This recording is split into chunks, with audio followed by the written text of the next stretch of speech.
Good evening, everybody. This is Dr. Mulder, and tonight I have once again my good friend Mobius. How the heck are you doing there, Mobius?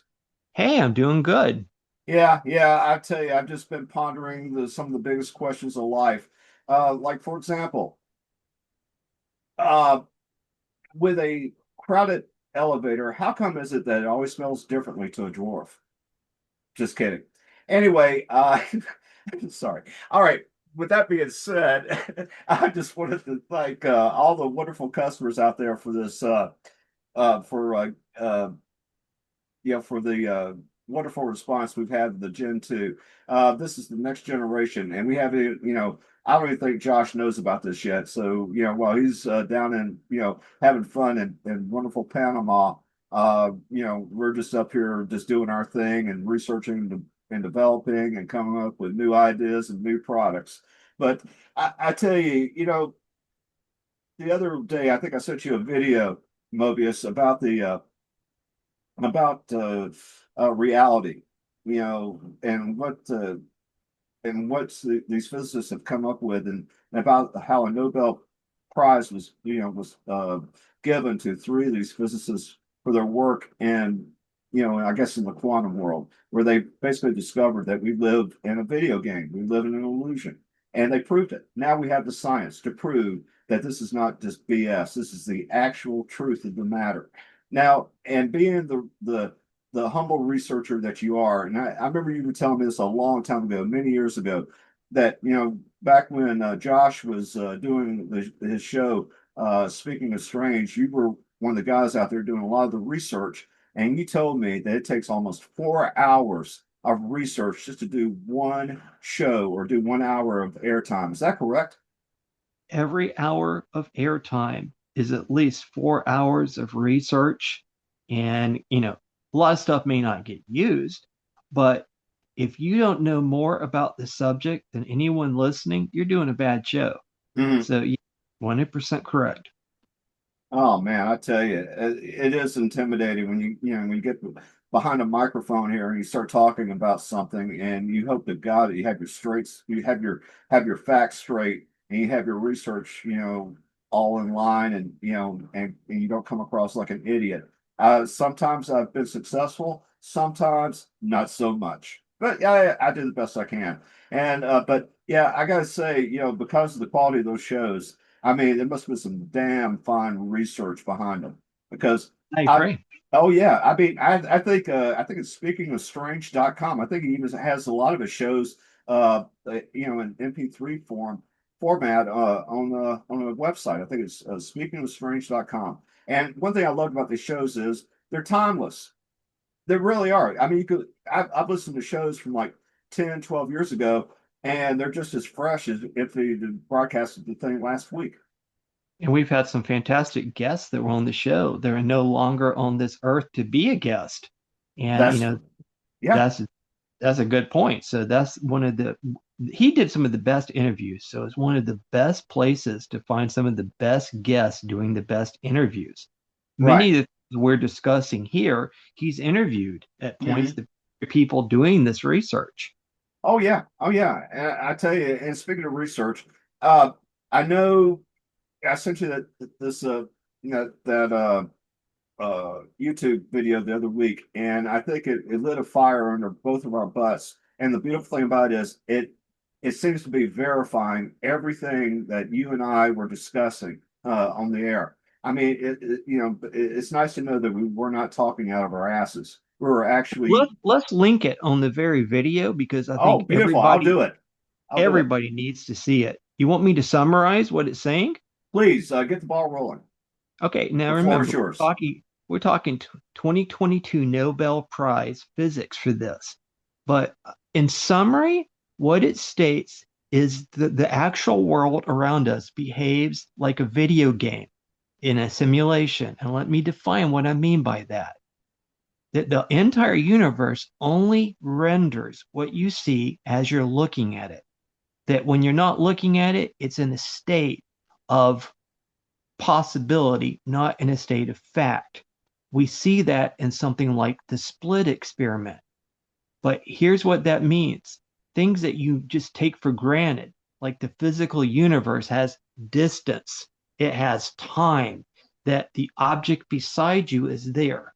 Um, the reality that he proposes, the forest, the question, does a tree fall making a noise? The answer would be no. If there's nobody there to observe it, it does not behave until observed. And I mean, we're talking Nobel Prize stuff here. And things render when observed and change behavior when observed. Mm-hmm. And this entire video is discussing this and the idea of distance. The distance in a simulation does not exist. It's Correct. imagine you're playing a video game and you think in the video game you're going a long ways from like point A to point B. No, you're in a computer, you're going no distance. That is the simulation. And that is the behavior of our reality. Even the objects, every object in that universe does not render until you come near it. The Mm-hmm. farther the distance is very low resolution, enough so that you know it's there and enough you know there's mountains. As you get closer, you start to be able to make out trees or leaves or branches. And if you get, say, over it or near it, you can make out more and more like an 8K detail, very high resolution. Mm-hmm. But he is stating that the simulation, that even in the most massive amount of imagination, there would not be enough computational power to render everything in the universe and control it. So it states, it stays in a state of possibility until observed, Mm-hmm. and even includes light that's coming to the earth for like millions or billions of years, does not actually perform into a state until observed. So even observing it can change something that we would say in the past, but in a simulation, there is no time and there is no distance, Mm-hmm. but actually behaves and becomes a thing at the moment it's observed, and its behavior becomes that. And it's retroactive, so it goes all the way back. This Oh, video is absolutely fantastic. I suggest that anyone watch it.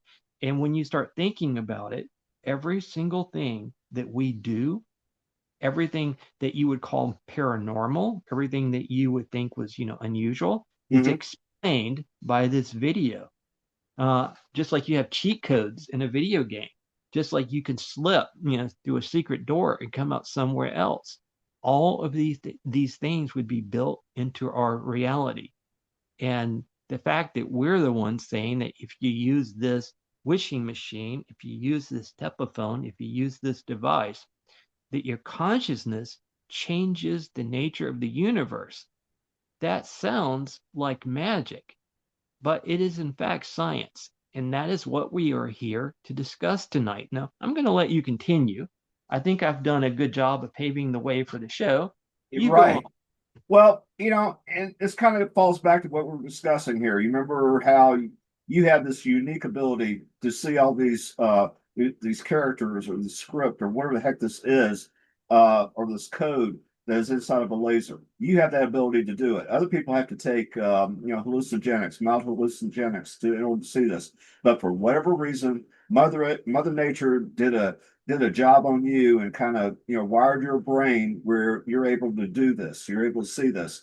And what this means is, I think you're right, this is an absolute we're living in an illusion. And what really brought this to me was the Mandela effect. And remember how I was going crazy about the Mandela effect? It was something I was talking about nonstop. I mean, it was in my brain, it was renting space in my brain for free. And I mean, I've been dwelling on this for years, like figuring out what the hell is this? Why does this work? How can material things actually change, either, retroactively or, I mean, hell, I've looked, you and I were discussing this. I have looked at South America over the last, that's it, I would say since 2017, 2018. And I've watched it change at least 5 or 6 times on a map that I have stapled to my wall that I was using as part of a radionics experiment. And I would look at that thing, and every time I look at it, it would change. Panama would be like a straight strip of land, then it would be like a snake, it'd be up and down and wavy or wavy. And what the hell's going on? And that is what really sparked my interest in all this. Like, why is this happening? And then we come with this thing, and again, Josh, for whatever reason, he always brings up some of the greatest ideas on his show. Strange Things. I mean, he and fantastic. The guy does a great job. And it was brought up this very same phenomenon with these people that were seeing this, what, for lack of a better word, computer code or what appears to be computer code. And then and then I see this video and they're talking about how we're living in a virtual reality. Well, hell, I think we've not only are we living in a virtual reality or living in a quote unquote video game, I think we have access to the damn code for that video game, the software for it. Your I thoughts? think I think so too. And to explain what you said, when I was probably like 11, 12, 13, I was gifted a helium neon laser from an old defective video game. Hmm. And was able to get the helium neon laser working again outside the video game. It was a video disc player. Dragon's Lair was the old game. Hmm. And the first points I was using it, I shined this on a large quartz crystal that I actually still have. And that is where I can see it, not just with the laser itself. And it's kind of something that I don't know if anybody else has tried, but it is a piezoelectric crystal and it has very unique optical properties. A Hmm. crystal it polarizes the light and it especially causes, very, very odd interference patterns in coherent laser light. So it may be that what I'm seeing is something that simply nobody else has really mass tried, but I think you should probably be shining a red light in quartz crystals and having a long band go down a wall and then get as close as you can and observe down the band and see what you see. Um, I'm not sure that it's unique. I'm just thinking that by accident I came up on something, and it may be that there are a lot of other people that can do the same thing. Um, I Yeah. certainly have never done DMT, and I have no plans to do hallucinogenics. And I can see, and it looks like Matrix-like code, and it's like a whole in reality. It is exactly like the Matrix when you see things, the characters forming and moving, and you can look through the wall and see something that looks like you're looking into interdimensional space with all the codes in it, almost like you're looking at source code. So Yeah. that's what I can see, and I think the others can see it too. And I really hope somebody reports to us they've done the experiment and they've seen it. Yeah. Well, you mind if we talk a little bit about the camera experiment that you were suggesting the other day? I think this kind of one of my friends he was talking about doing this when I was telling him about this. Said, "Hell, I'm going to get a high def camera and I'm going to go take a picture of this thing and see if I can run this through AI and see if it can analyze it and see if it can find any of these characters for him." But what I liked about your experiment, and I don't want to steal your thunder on this, would you mind telling the audience what we have in mind here for this camera experiment and a laser? Well, you asked me something, and I think I need to jump the gun and explain that my initial response to your question was it was very unlikely. But I went and I took our entire show and I put it into AI, and it started like it came in hit after hit after hit, all the way from the egg experiment and consciousness that we discussed. There was another aspect that I was unaware of, and that is when the split experiment is done, you either see the dots when a person is looking, or you see the filled when they're not. But in some of the experiments, they apply this as a more of a parapsychology experiment, Hmm. and people who focused on this, who had extreme meditation techniques, they were able to produce a statistically larger interference patterns and all kinds of weird things that are outside the realm of pure science. Hmm. This is where basically quantum science becomes paranormal science. It's somewhat debated by some circles, but apparently they had a very large amount of their original data set and it was consistent. Hmm. Um, you also see some of this in the Wheeler delayed choice experiments, that people in the experiment do not, they choose randomly to either look or not look. and the particle has already gone through the experiment at the point that they choose to observe with their equipment. It doesn't matter retroactively. They even use starlight in the experiment. So it was consistent. Billion-year-old light in the experiment was affected and changed behavior by the observer after it was created and after it went through a split experiment. Now, you asked me the craziest question in the universe, and I'm like, I don't think so. But you said, do you think a person that was able to see this using a camera, that the camera would document it? And so the answer to that, after reading some of the quantum experiments that were more kind of like parapsychology, I'm Hmm. not sure. Because over and over again, the person doing the observing had a huge effect on what was observed, not only with their eyes, but on the equipment that was observing it. And the changes in the split experiment and the interference patterns were documented by camera. Hmm. And I suddenly, I came back to you and I said, you know what? I said, I thought you were like talking nonsense, science. And I went back and looked, and it's documented that people were able to change the interference patterns on cameras. Hmm. So this may be possible. And I Yeah. turned around, I gave you a thumbs up, and I was amazed that what you asked was viable, Hmm. potentially viable is what I should say. Yes. Hmm.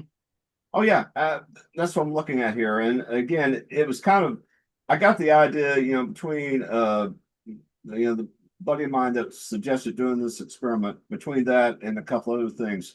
Back a few years ago, I was talking to some flat earthers, and they were talking about how they could take a special Nikon camera and they could look on the horizon and they could see the ship, a lot further than it than supposedly, because of the curvature of the Earth, that they could see it, many miles past the point of being out of the vision or out of the view of the observer or of the person with the camera. And here's what I thought. I thought this would be a perfect example or a perfect experiment for this. Have two identical cameras. You have one person who believes that the Earth is round. You have one person who believes the Earth is flat. Have them both, say 10 or 15 feet apart, uh, viewing through that camera at the very same ship as it travels over the horizon, and see which, if the ship disappears at the same time for both of them, or if it stays there longer for the flat earther than it does for the round earther. And There's that. two things I can add to that. Dr. Bruce Comey, who did the Pine Valley UFO investigations, he had a large array of cameras that he took a picture of a UFO and he got 5 different UFOs at the same instant with the same set of cameras.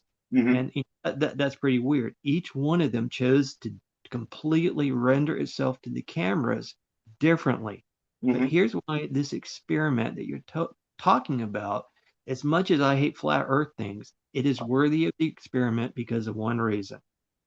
We had a lemur team member who he just wanted to see something paranormal with every ounce of his being because it would change his entire belief system. But he was a hardcore skeptic. Mhm.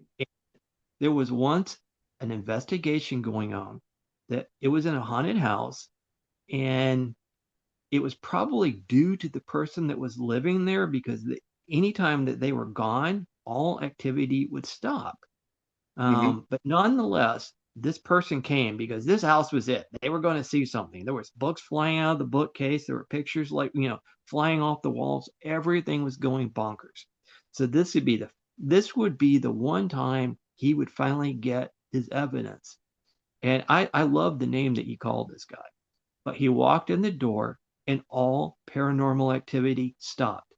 Everything. It was just like, a black hole for paranormal activity went out the window. The guy was it. It was impossible for this activity to happen when he was there. And he's mad. And I mean, in his perspective, he's like, you guys talk about all this crazy stuff, and I walk in the door and it's not happening. And he is suspicious of everybody on the team. No, Mhm. nobody on the team was doing anything. He was able to stop all of this with his consciousness. That's what it came down to. It was very strong, and he just did not have the ability to view paranormal activity in his universe. Mm-hmm.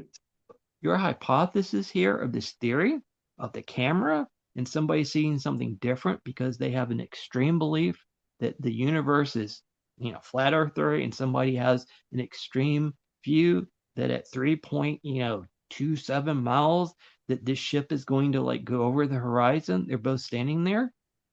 It's kind of like the Hudson Valley UFO getting 5 images on one camera. All of these things are fun, experiments and very cheap to do. And I say, let's do them. Let's get the most serious person for both thought philosophies and put it to the test. Exactly. And again, I think the only reason why this has a chance of being successful is that very fact, as you said, the observer controlling their reality, and not reality, their reality. And and again, I had to find out a reason why these machines work. I had to come up with something. I had to come up with something, some scientific explanation, so I wouldn't look like a total idiot when I was talking to some of my customers, because some of these people were either highly technical or they were scientists, Right. and I just and I was just hanging on by the seat of my pants trying to come up. How can I come up with a reasonable explanation as to why these things work? And again, it came to me as the double slit experiment, and it showed that that matter stuff can change by mere observation or measurement. That's it. Yeah, and it's more so than I knew. I had no idea that somebody who is meditating on a particular outcome or just simply a deep meditator would Mhm. be able to change the interference pattern. And that laser experiment that produces the for lack of a better term, uh, source code, Yeah. it's very much a quantum experiment, but it's also parapsychology. And the second that I saw both of those, I connected them. So I'm really not surprised to have found this out.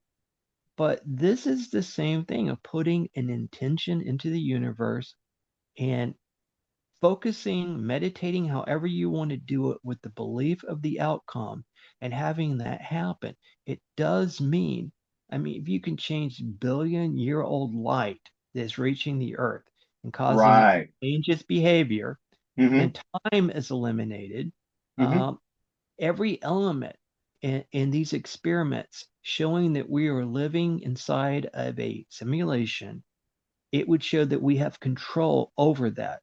Hmm. Apply the cheat codes, apply the right consciousness, and you will get a different outcome, be it, billion-year-old light, or be it some object in front of you and how it renders. And this also tends to answer. I remember doing a drawing in middle school that was handed to me at random, tore out of a magazine for just busy work from a substitute teacher Hmm. of the logo from my underwear. I'm like a really little kid here, and suddenly I have a Fruit of the Loom cornucopia that I'm drawing, and the guy's telling me what a cornucopia was, the hornet planting. So, I mean, I super remember it and the details in the drawing, and now supposedly it never existed in the logo. Never. On my timeline, it did. Hmm. So these experiments in themselves suggest it is quite possible that we can experience multiple timelines or even interfere with the timelines that we are in. So Hmm. again, we got to link this. This Yeah. is mind-blowing stuff, and we're not talking about fringe. We're talking about something that's won the Nobel Prize in 2022. This is pretty crazy stuff. Yeah, and here's the thing about it. Have you ever heard of that? Have you ever heard of that of these scientists or this prize being awarded for this particular for this particular experiment or this particular study? Have you ever heard of this thing ever existing until now? I haven't, and I've I looked. I did not know about this until I sat down and I fed our entire show into Claude AI. I took her text, fed it back in. I did everything and did the homework. And I'm like, I was thinking what you said. I had not done 4 hours. I was freestyling when we talked. And Cloud AI just went nuts on all the science articles that was pulling up from the show and talking about the connections and the polarity and the ability to phase, lasers through quartz crystals, and everything we were talking about was actually like jiving. And I'm looking at peer-reviewed stuff, and you know what? I have never heard of that 2022 until I did the research, and Yeah, there it was. And there I, it I was. admit it. I should. I don't know why I don't, but I didn't. Yeah. I mean, of all, and I've talked to people that are involved in quantum computers, or computer scientists.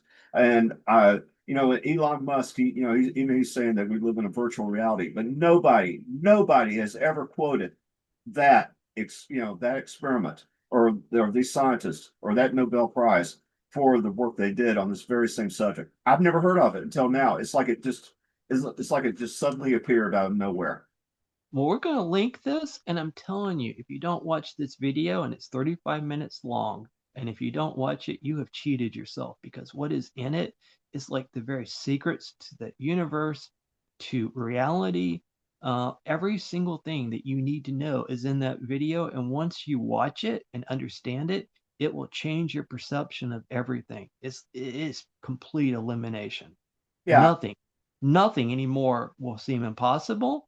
And it will explain, I mean, seriously, the idea that, any advanced technology cannot be distinguished from magic. This hands you the keys to understand this. It's right there. Yeah. I mean, we're talking about actual reality. And I tell you, when I saw that video, the first line in my head, the first words in my head were, "There is no spoon." It's that quote from the movie The Matrix.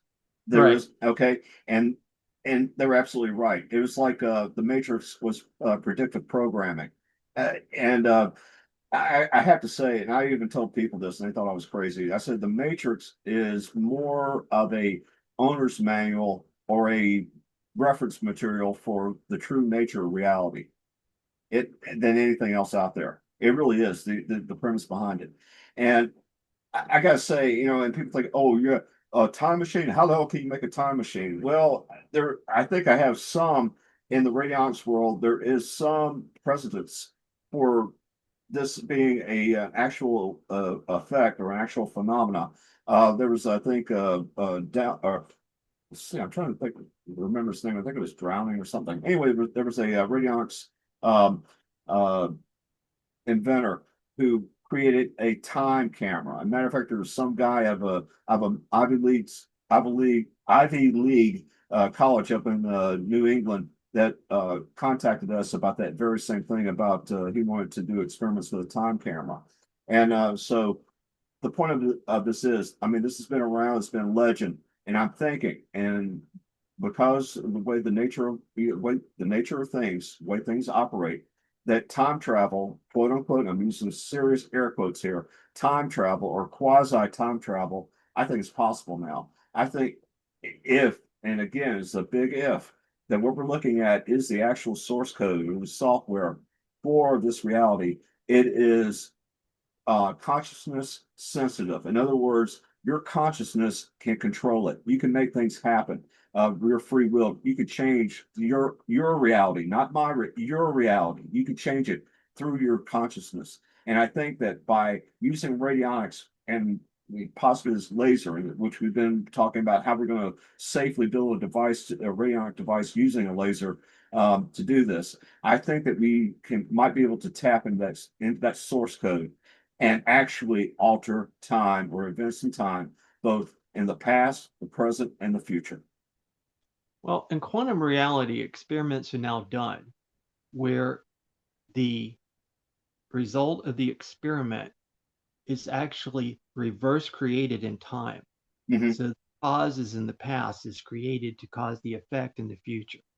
So this changes things. I mean, this is that what I just said, that you don't have to do something that then creates the effect. You can Hmm. have something in the effect that creates as the cause in the past. So that is time travel right there that I'm describing. Hmm. And it's still a really debated and misunderstood thing. But the very fact that when you observe light changes the behavior a billion years in the past is documented. Hmm. And I do think that on some level, time travel will be possible. It, the very idea of our physical universe, the way we're thinking about it, if I'm talking about a simulation, time is not what you think it is any more than distance. If we go back to the video game, the time that you spend in the video game between point A going to point B is not distance, is not time, is nothing. You're existing, you're existing in a nothing world where everything is simulation. If this is the case, time is also part of that simulation just as much. And the entire game is in the computer. It only renders at a X, Y, and Z as you see it. Not Hmm. everything, but there is the power, if you can get to the source code, to change the past or go to the future. Hmm. Yeah. So again, so that you don't think that we completely have lost it here, we're linking the video. You need to go watch it. 2022 Nobel Prize stuff. It's just mind-blowingly cool video, and the implications are endless. Yeah, and the thing about it is, it proves that radionics is not bullshit. It proves that it actually works. Because once you understand that when you're dealing with radionics, what you've created when you turn those dials, you projected your biofield into your energy into that device, and as you tune it, and what you are creating there is a freaking link. You created an observer. The machine is an observer, and as we said before, through these many experiments by other, well-known scientists, out there, they're not whack jobs. I mean, these people are for real, and they're proving that by merely observing, you can change physical reality. That's what it is. That's the secret behind these machines. And just some of them are more effective than others, just because the mechanics of the device, that's been what thing's been designed and engineered. Some are better than others, but they all work on the same identical principle. What you're doing is in the experiments, the people that got the best results were the people who were professional concentrators, that they were either like Buddhist, like meditators, or they were people that were like professional prayer people who just did deep meditation. And I do know a little bit about some of the Buddhist, meditation people. They were able in, I think there were maybe 50 hospitals chosen from the 1918 plague, Mhm. and they like the folders with all of the cases and outcomes. And randomly, one folder was chosen, and all of these Buddhist meditators focused on it and prayed for it. And many of the hospitals had 70, 80% death rates. But for some reason, when it was reviewed, this one hospital that had been focused on had like 20% death rates. And I think there's another example somewhere in the Bronx. There was a neighborhood that just had a crime rate that was outrageous. And they brought in a bunch of, I think it was like 4 Buddhist meditators who meditated on peace. And instantly the crime rates just dropped to like nothing the entire time they were there and active in this. It Mhm. was almost like a consciousness shield that was put out. So basically, your device, in my perspective, is allowing a person to become an extreme consciousness without spending, 20, 30, 40 years learning deep Yeah, meditation and everything. You're yeah, it's a allowed to tool. focus your consciousness on the result. Yeah, And you're doing what these professional meditators did with the potential even for like retro causality in the experiments. I'm looking at all this. Let me shake it here.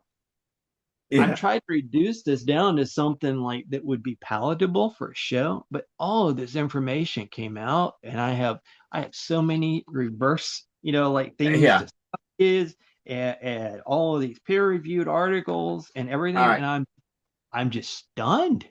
Okay. Well, I tell you what. Do you want to take a quick break right now, and then we're going to do a part two tonight, and then just see where it goes? Because I want you to get all this information out there.